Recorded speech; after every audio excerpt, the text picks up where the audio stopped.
Hi there, Church on Main. Me again. I guess you realize this is a COVID-19 update with regard to Church on Main meetings we have having, etc. And it's coming to the end of the term. We're into the third wave, and there's an exponential growth in terms of the number of infections, people being hospitalized, etc. And so we feel we just need to take one or two extra measures in terms of not being party to spreading this disease and being responsible. And so what we're going to do, we still feel that we need to keep our Sunday meeting open with the 50 limit that is allowable. And you know that with our building, we've got ample space, plenty of room. We want people to come with masks on to fulfill all the other protocols and also book online.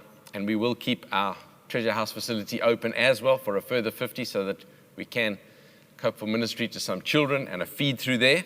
That will happen at our Sunday meetings, 9:30 in the morning, and in the evening, the 6:30 meeting, just 50 in the main auditorium. And we look forward to having those who feel they can come to meetings safely.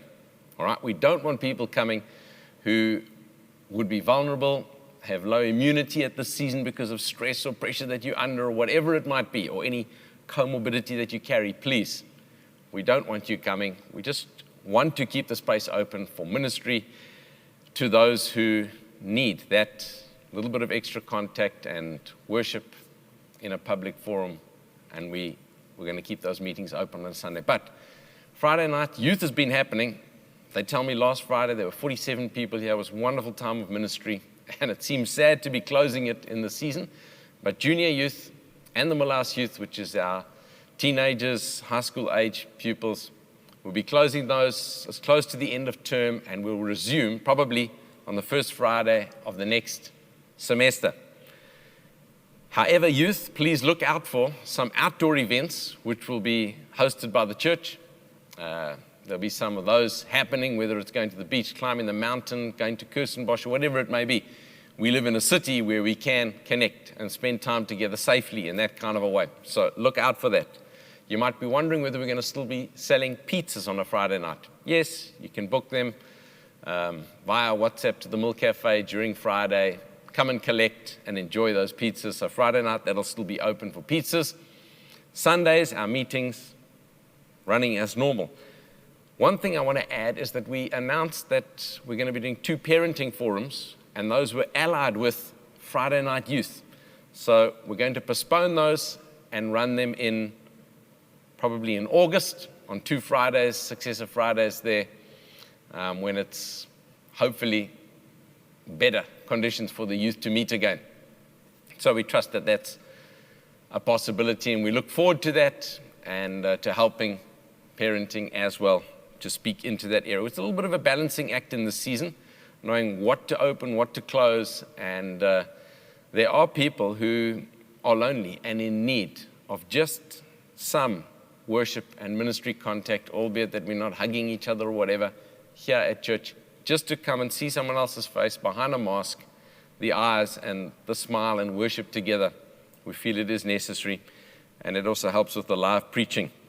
And then finally, on the 7th of July, which is our next big prayer Wednesday, we're asking that we take that as a day of prayer and fasting. For all of you who can safely fast, who can cut out breakfast and lunch and take water in for the day only and pray together. Some will be doing it at home on their own, and others, 50, will be allowed to come, register, and be praying here. And there are some obvious things that we need to be praying into.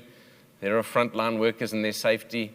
There's people within our own community who've recently contracted COVID, and people who need jobs. There are gospel opportunities in this season for the good news to be spread, and we need courage to do that and to take those opportunities. There's a verse which says, Paul says to the Ephesians, pray for me that I might proclaim the gospel and do it with boldness and also accurately as we should, you know.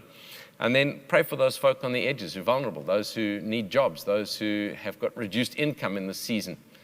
There are many things we need to be praying into. So 7th of July, a day of prayer and fasting for the Church on Main community. 50 people will be able to gather here for that prayer time.